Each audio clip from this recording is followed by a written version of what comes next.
Walang karapatan ng ibang tao na husgahan ang pagkakamali mo. Dahil kwento lang ang alam nila, hindi buong pagkatao mo. Lahat ay may pagkakamali sa buhay. Kaya wala tayong karapatan ipagkalat, ipahiya ang sino mang taong nagkakamali sa buhay. Kaya bago mo punahin, husgahan ang pagkakamali ng iba, tingnan mo muna ang sarili mo sa salamin kung perpekto ka.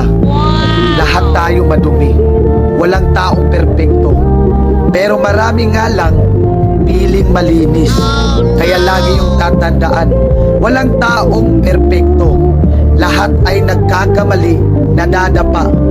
Pero pwedeng magbago at gumawa ng tama.